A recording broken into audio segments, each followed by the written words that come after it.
ठाकरे गटाकडनं महानगरपालिका स्वबळावर लढण्याचे संकेत दिले जात आहेत. संजय राऊतांनी तसे संकेत दिले. तुम्ही महत्त्वाचा पक्ष आहे काँग्रेस, काय भूमिका? एकला तरुणाचा नारा दिसतोय.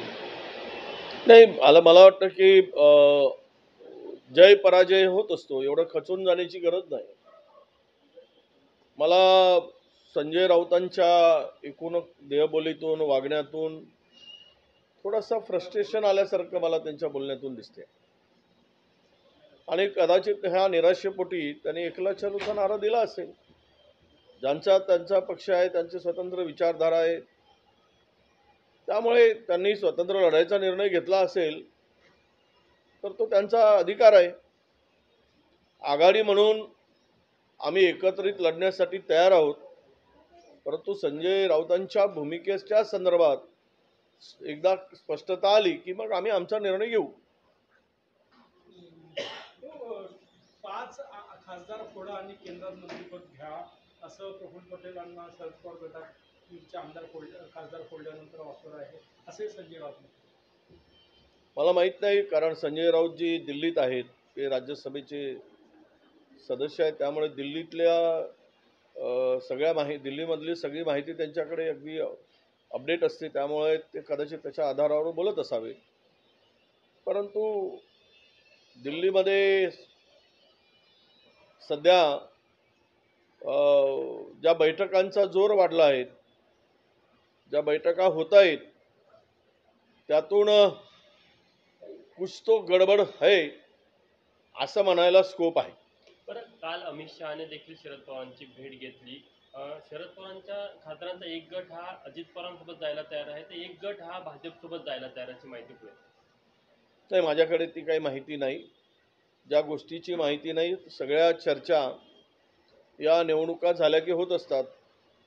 तो महिना 2 महिने या चर्चा चालू असतात. हा इकडे जाणार, तो तिकडे जाणार, सत्तेमध्ये जाणार, याला काही फारसं महत्त्व देण्याची गरज नाही.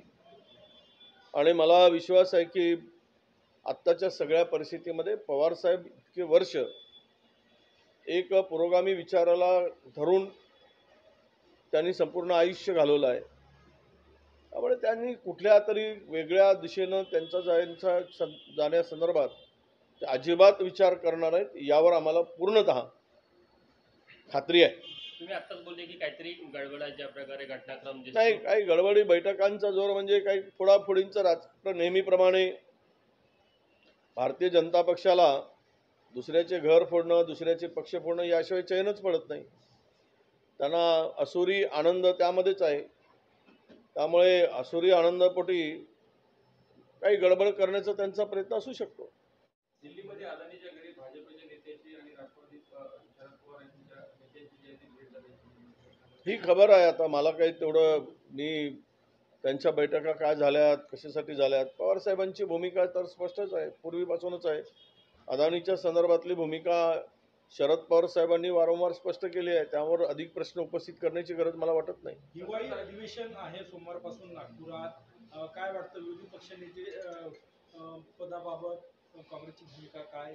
17 तारखेला आमदारांची नाही, हे काय अधिवेशनामध्ये फार काही निष्पन्न होईल. फुकट कशाला नागपूरला अधिवेशन घेतलं हा खरा प्रश्न येतो. लोकांना त्रास द्यायला 4 दिवसाचं अधिवेशन 5 दिवसाचं, ना प्रश्नोत्तरे आहेत, ना लक्षवेधी आहेत, ना कुठलं काय आहे. बिलावर चर्चा आहे, राज्यपालाच्या अभिभाषणावर चर्चा आहे. आलंच तर एखादी 2 प्रस्ताव सत्ताधाऱ्यांनी विरोधकाकडून येण्याची शक्यता आहे. त्यालासुद्धा वेळ कमी पडेल असं मला वाटतं. 5 दिवस पहिल्या दिवशी शोकसंवेदना व्यक्त करणं जातील आणि नंतरचे 4 दिवस कामकाजासाठी जातील. पण या अधिवेशनाला फार काही महत्त्व आहे असं नाही. फॉर्मॅलिटी म्हणून अधिवेशन होत आहे असंच माझं मत आहे. तो अधिवेशन मुंबईत घेतलं असतं तर बरं झालं असतं. उगीच कशाला घ्यायचं असतं तर 2 आठवड्याचं तरी किमान कामकाज नागपुरात असायला पाहिजे होता. विदर्भातल्या अनेक प्रश्नावर चर्चा करता आली असती. कुठेही विदर्भाच्या प्रश्नावर चर्चा करायला स्कोप नाही. अशा या वांजोट्या अधिवेशनाला फार काही महत्त्व देण्याची गरज मला वाटत नाही. काल रमेश चन्नीथाला यांनी दिल्लीमध्ये खासदारांची बैठक घेतली. 17 तारखेला ते आमदारांसोबत देखील नागपूरमध्ये भेट घेणार आहे. कुठेतरी प्रदेश नेतृत्व आणि इतर काही नियुक्त्या संदर्भात खांदेपालट होण्याची चर्चा आहे.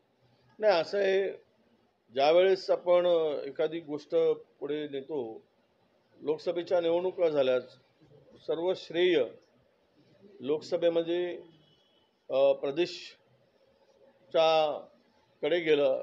त्यामुळं जय आणि पराजय दोघांची जबाबदारी प्रदेशची असणारच.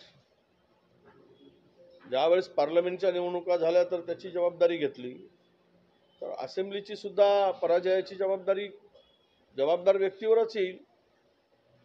त्यामुळे त्या संदर्भातली जी काही चर्चा आमचे प्रभारी करणार आहेत, त्या चर्चेमधून जो सूर निघेल त्यावर तो निर्णय दिल्लीमध्ये अपेक्षित आहे. चर्चा काय होते, कोण चर्चेमध्ये किती सहभाग घेतो, कोणाचं काय मत आहे, यावर सर्व निर्भर आहे.